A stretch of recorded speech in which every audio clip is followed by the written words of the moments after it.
I am currently working on some lovely Colorwork socks. Spring is in the air, so what better time than now to show you some insane Colorwork tips that will help you turn your projects into something where other knitters will instantly shout, "Wow!" I want to show you some ingenious tricks for neater results, but I also want to put the spotlight on some common mistakes you absolutely should avoid. Let's dive right into it.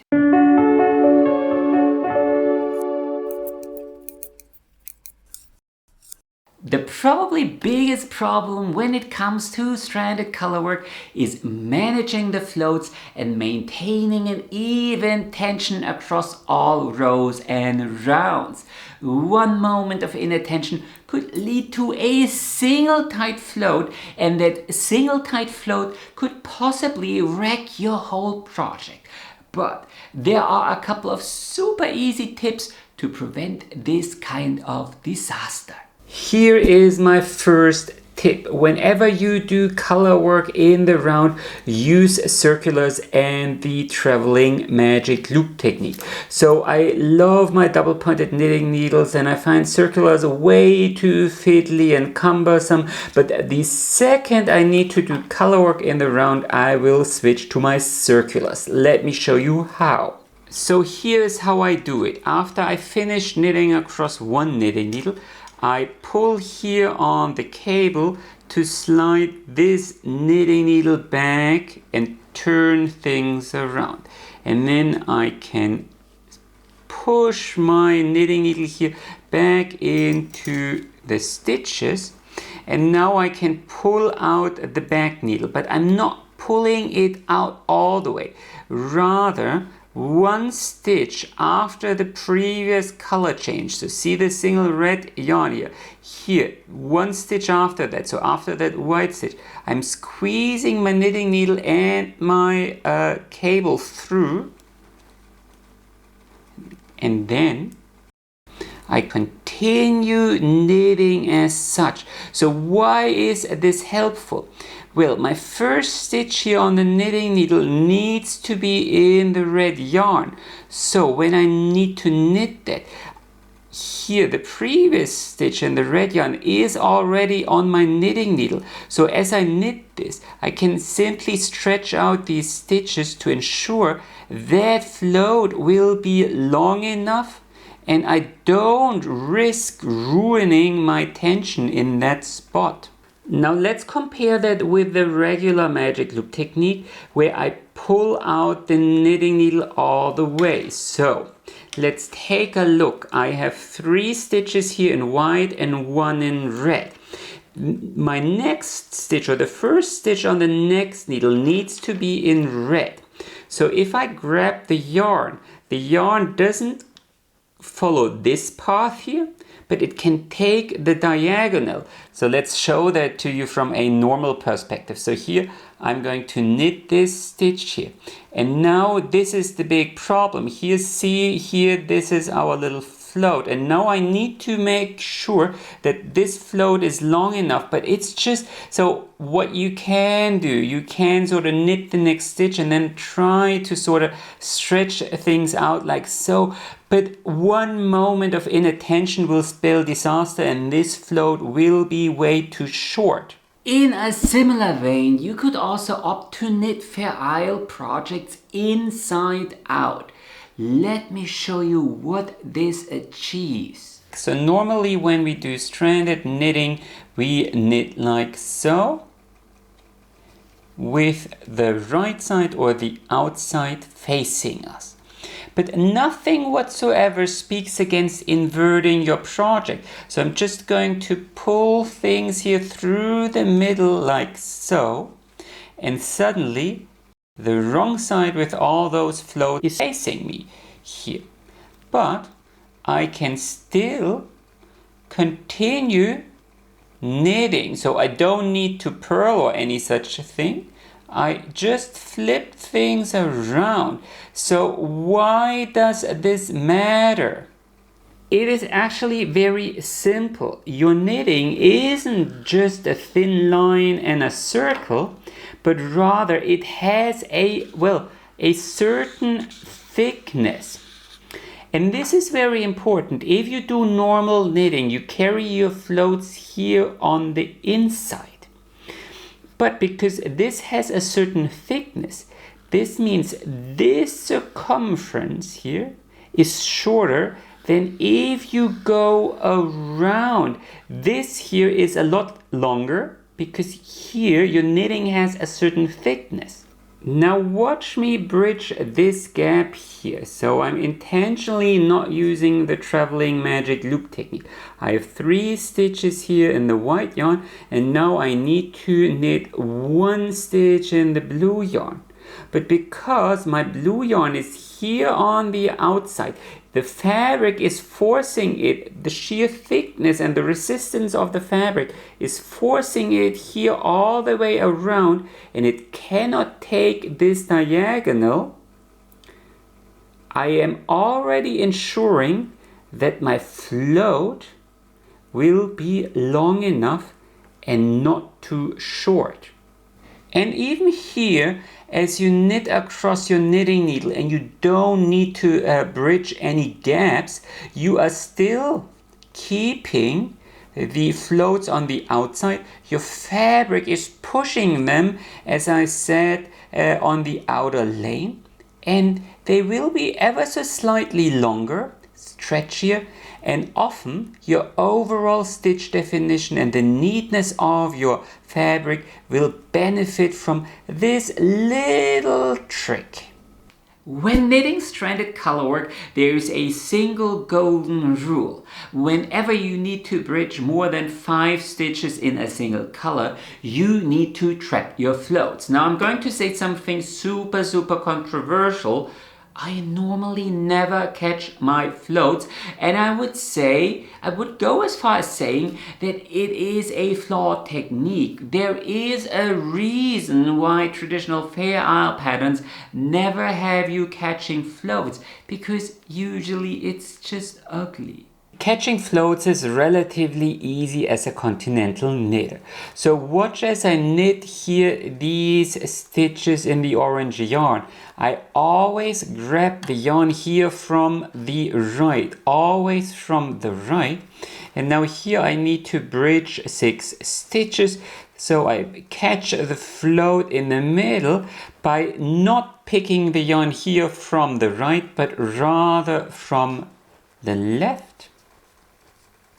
And then here for the next stitch, I pick it from the right again. Now, if you have to trap a float with the dominant color, it works in a very similar way. So notice how I carry my blue yarn here on the left, and I always pick the yarn here from the left. See, from the left.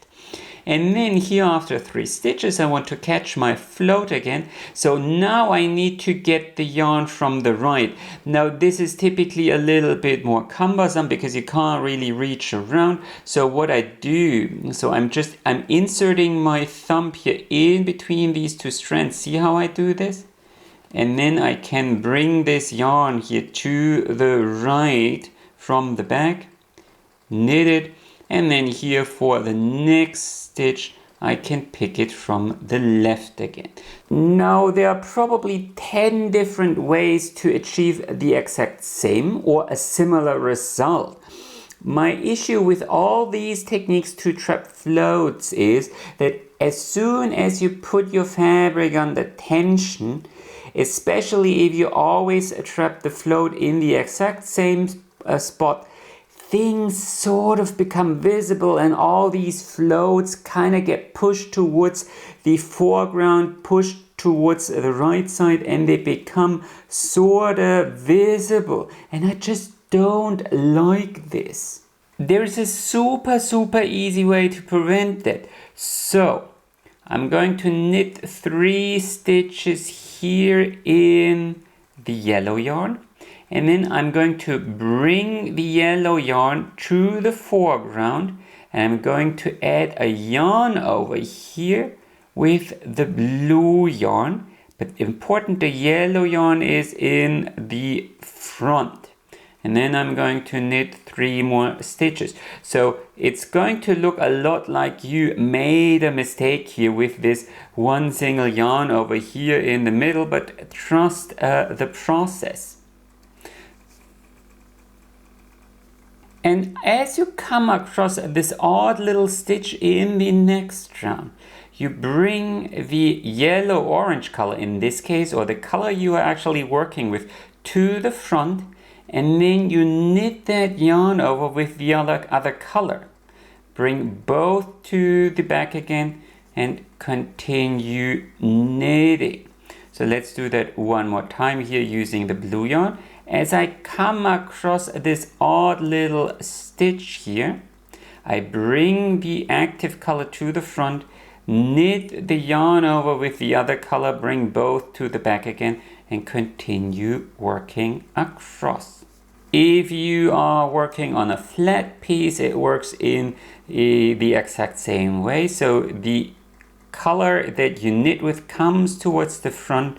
You work that yarn over with the other color, bring all towards the back again, and continue working across. And if you continue like so, you will create these little ladder-like structures on the backside that secure your floats and keep your stitches from falling apart. However, if I stretch this here, there's nothing peeking through, so you don't get these annoying little, well, ladders or however you want to call that from trapping your floats. So I think this is quite superior. Now I have a full video on the ladderback jacquard technique here on YouTube, where I talk about the ins and outs of this super smart way to hide your floats. I'll link it to you up in here. But my key message remains: try to avoid having to catch your floats as much as possible. Either use ladderback jacquard or the ladderback jacquard technique, or adapt the chart in a way that you will never have to bridge more than 5 stitches. That is actually my recommendation. We also need to talk about color dominance. It's possibly the most misunderstood topic when it comes to stranded color work, to the point where even some of the most influential knitting instructors say it's a myth. Color dominance doesn't exist, but I assure you it does. So let's clear things up. So for this little swatch, I'm going to keep my orange yarn here on the left and the blue yarn on the right. Now I'm going to knit 4 stitches here in the blue yarn. Then I'm going to knit 1 stitch here with the orange yarn. And then I'll follow up by another 4 stitches in the blue yarn. And now I'm going to switch things up. I'm going to put the blue yarn here on the left and the orange yarn on the right. So I'm gonna knit 1 more stitch here using the blue yarn, and then I'm going to knit 1 stitch here in the orange color, followed by 4 stitches in blue. A couple of rows later, I hope you can clearly see the difference. So here for this little stitch, I kept the orange yarn on the left, whereas for this stitch, I kept it on the right. And I hope you can clearly see how this little knit stitch tries to recede back into the fabric the way Homer Simpson tries to recede into a hedge. So why is that? If we take a look at the wrong side, the mystery is quite easily solved. So, as we knit a single stitch in the orange yarn, you automatically create a little micro float with the blue yarns, just spanning 1 stitch here and here. But the difference is the position of that blue float. Once it is below the yellow floats and once it is above the yellow floats. So if I keep the yellow yarn on the left, it's above, and if I keep it on the right, it's below. And this is very, very important because underneath all those blue yarns here, if I pull it apart, there is a little V. And for this V, I have this float and this little pearl bump pushing things down. Whereas here, I only have this little pearl bump and this is pushing things up. As a result, the V here gets shorter, whereas here, this V automatically, because this is pushing down, these things here, it's pushing this down, this V gets larger. I would also like to add that this here acts as a little cuff that wraps around the base of that V. So as I stretch things apart, the V doesn't fall apart. Whereas here on this side, since this float is below the V here, it doesn't act as such a restrainer. So this V, you can see this here on the right side, clearly totally falls apart as I stretch things. Now there's another way to do fair isle knitting or stranded knitting. So I'm going to knit 4 stitches here, and now I drop this yarn and pick up my orange yarn here. And I'm going to pick up the orange yarn here in a way that this yarn here is in between. Then I'm going to knit 1 stitch here, and again I drop that yarn, and then I pick up the blue yarn again from below. See, I'm going to knit 1 stitch and knit across. And we are going to take a look at the difference in a second. So here I'm going to knit 1 in yellow, but this time I pick it up like so. See, trapping it here. And then afterwards I pick up the yarn like so. So the difference was just the way I crossed things. Now if we take a look at the result, you will hopefully agree with me that both stitches are more or less the same size, so there is not this stark difference here. However, if you look very, very closely at these stitches, you might see that here for this stitch, this leg is a little bit shorter, and here this is a little bit shorter. Let's take a look at the wrong side. And now you might see, no matter if we pick up the new yarn always from below or from above, you end up with a little, well, slanted little float. Now it's not straight anymore, but it's slightly slanted. And depending on whether you pick up from below or above, it is slanted in the different direction. But as a result, you have this one leg of that V that is protected, guarded by that float, and that other leg that isn't. And on the other here, it's exactly the other way around. This leg of the V isn't guarded here by this float, thus it appears to be smaller. This one here is guarded, it's pushed down, and that is why you see this difference here. This leg longer, this shorter, and here it's the other way around. The big problem with this technique is of course that you add a lot of twist here to your yarns, to your working yarn, so you will have to untwist this at one point or another. So to sum things up, Yarn Dominance says, take a very close look at your chart and keep the color that really needs to pop on the left. That is your dominant color. So for example, here for these socks, there are always these single stitches in the red yarn. I want these to pop, so I will keep the red yarn on the left. As an alternative, you could always, very important, always pick up each new color from below or from above.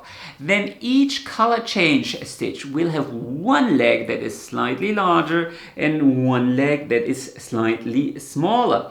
And while no color really pops, things sort of even out if you look at the larger picture. Of course, that is also an option. If you want to know more about this specific topic and the mechanics behind it, I have a full video on color dominance over on my Patreon account.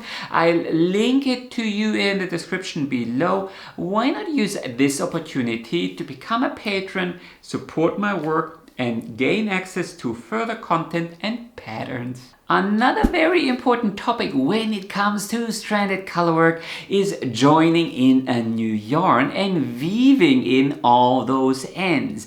So let me show you my favorite technique that basically works for all use cases. So this is the beginning of my round marker, and let's suppose for the next round I will need this yellow yarn.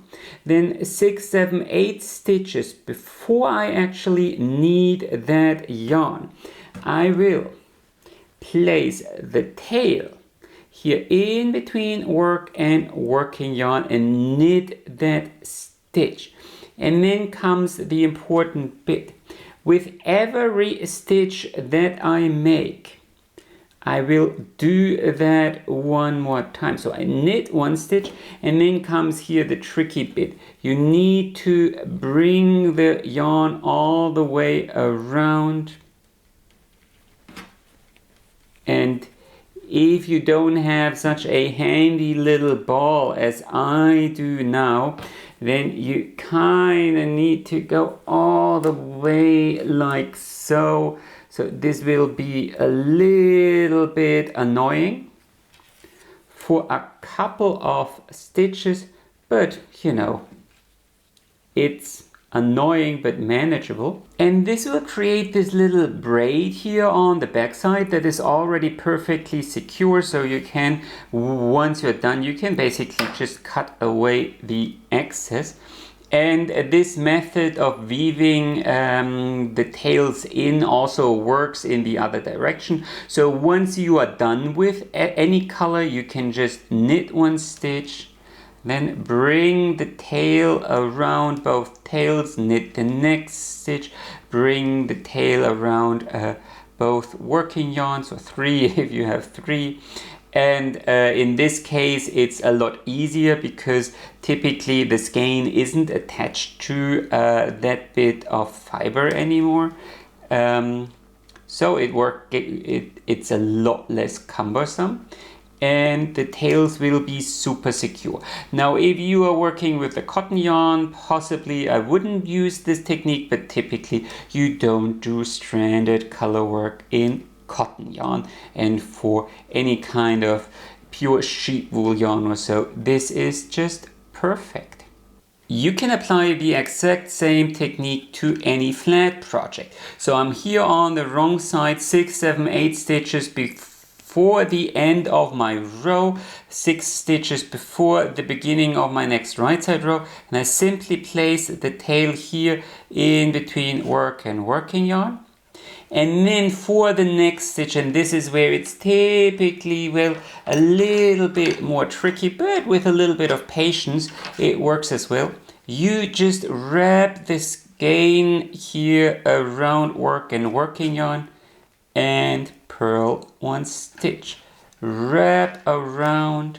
I mean, if it's a big skein, it might mean that you need to let go of the yarn in one way or another. But you know, it's just for a couple of stitches. 6 or 8 is typically enough.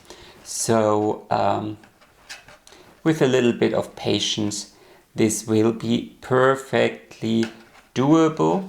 And then here at the beginning of your right side row, you simply pick up your yarns any which way and continue or start knitting with the new color according to your pattern, and the tail will be perfectly secure. Now, why do I like this technique so much? I could also join in a new color like so. So I simply knit one stitch in the new color, then I knit another stitch and use the tail and weave in my end in this direction as I go as well.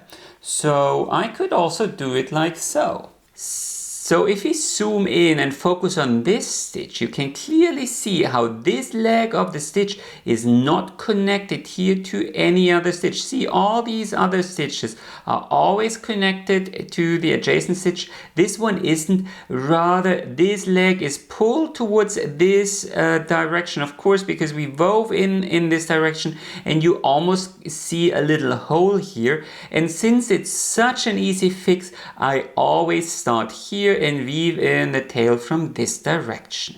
Here is a simple but very effective trick for picking the right yarn. Stranded colorwork needs contrast. So when you choose your yarn for your project, simply take a picture of all the skeins side by side and then remove all the color and turn it into a black and white picture. And if there are two colors you can barely distinguish, then this typically means that the contrast is just not big enough and you might be better off switching to a different color. Setting the color aside, we also need to talk about the fiber you pick. And I definitely urge you to consider picking a yarn that is slightly fluffy and fuzzy. So more on the rustic side, I guess. And there are two major reasons for this recommendation. So first of all, you are always creating floats, sometimes a little bit longer, sometimes a little bit shorter. But these floats act as a little reservoir where the adjacent stitches can steal yarn from. I can easily pull on one stitch and to make it bigger, while the float becomes smaller. This, of course, will ruin your stitch definition and the stretchiness of your fabric. Now comes the important part. The higher the friction of your yarn, meaning the fuzzier it is, the less likely this is going to happen. In fact, most rustic yarns will start to, slightly felt together after the first wash or when you block things, and this is a good thing because it will lock the stitches in place. And secondly, floats and places where you maybe joined in a new color, wove in ends, will always peek through a little bit, especially if you stretch things.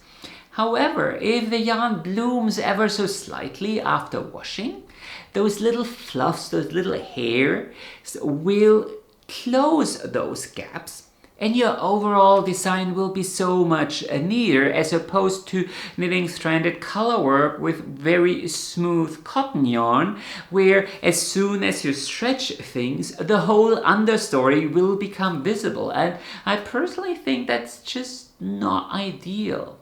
This isn't to say that you cannot do stranded colorwork with superwash yarn or cotton, but it certainly won't make things easier, especially as both fibers are notorious for stretching out considerably after the first wash, making the issue with those gaps where you can see things peeking through even worse.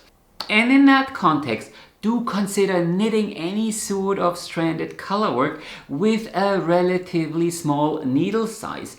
The larger the needles are in relation to your yarn, the bigger the gaps between the stitches will be. And again, this might mean that things that you don't necessarily want to be visible will be visible. Here comes another really important tip when it comes to yarn. Dye changes the structure of fibers. If you've ever bleached your hair, you probably know exactly what I'm talking about. So why is this important? Well, if you mix a white yarn, undyed, with a dyed skein, you will often notice that the white stitches look sort of flimsy, scanty, and here comes my trick. Most of the yarn manufacturers that produce yarn suitable for stranded color work, those that offer 50, 60, 100 different shades, I'm talking about Rauma, Jameson of Shetland and the like, offer different yarn weights. So maybe you are knitting your sweater in a DK weight quality. Then for the white stitches only, I will buy a fingering weight skein and then hold these two together to produce a slightly thicker thread. This will require a little bit of testing and maybe a swatch or two, but I promise you it will make all the difference. Now, swatching is very important when it comes to stranded color work for an entirely different reason. Colors can easily bleed out, and now you really need to listen carefully. When you shop yarn from an indie yarn dyer, they often also sell blanks. So maybe you buy 3 colors, red, green and blue. And then you also buy one undyed skein to use as a background. Those undyed skeins are, however, not necessarily untreated. So this means they actually take dyes a lot easier than fibers straight from the sheet. Now, this is also important. Modern acid dyes don't actually require a mordant. And if you simply wash your finished project with lukewarm water in a more or less neutral environment, the white yarn, undyed yarn, will actually be able to soak up all the free pigments in the water. And if you were working with an overdyed red tone or something like that, the white will suddenly appear to be pinkish. So always, but especially if you are mixing dyed and undyed skeins, always wash your swatch. Let it soak in lukewarm water for 2 hours or so. Don't add any soap. Just let it soak and then check if one or all of the colors bled out. Because if you don't do this, you might be in for quite a bad surprise. I knitted 2 identical swatches. Both of these swatches are 12 stitches wide and 12 rows high. I knitted them using the exact same knitting needle and the exact same yarn. The only difference here is that this is stockinette stitch and this is Colorwork on top of being stockinette stitch. So watch as I try to stretch this swatch as far as possible, and here this is as far as I can possibly go, and then you will instantly notice that this swatch here is much smaller and not as stretchy as this swatch. This is very, very important. If you ever plan to knit a project where you switch between different stitch patterns, you absolutely need to take this into account. You cannot just start your project in stockinette stitch or ribbing before you switch to stranded color work and expect things to fit.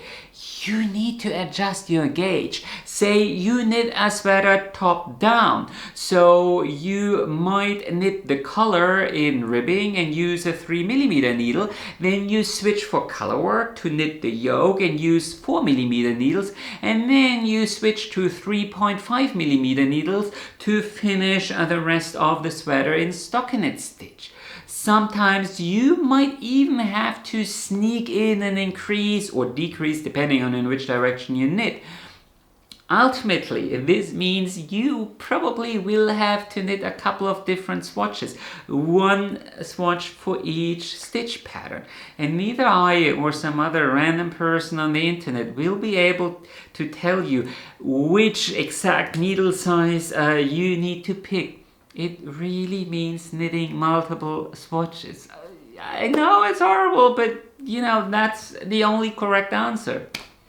Do, however, also take into account that a lot of yoked sweater patterns actually kind of make use of this effect, sometimes intentionally, sometimes unintentionally. So if you have an A-line body, and a lot of women actually have one, then the fact that the fabric gets a little bit more narrower towards the color, less stretchy, is actually working as intended. So after the breast, you add the yoke, the fabric gets narrower, but because you don't have pronounced shoulders, that doesn't matter. But as soon as you have those pronounced shoulders, as soon as you have more of a V-line, then this could be a problem. But anyway, I hope you enjoyed this video. Let me know if you have any questions, or maybe you want to add something to the discussion, then comment below. And as always, happy knitting and enjoy the rest of your day.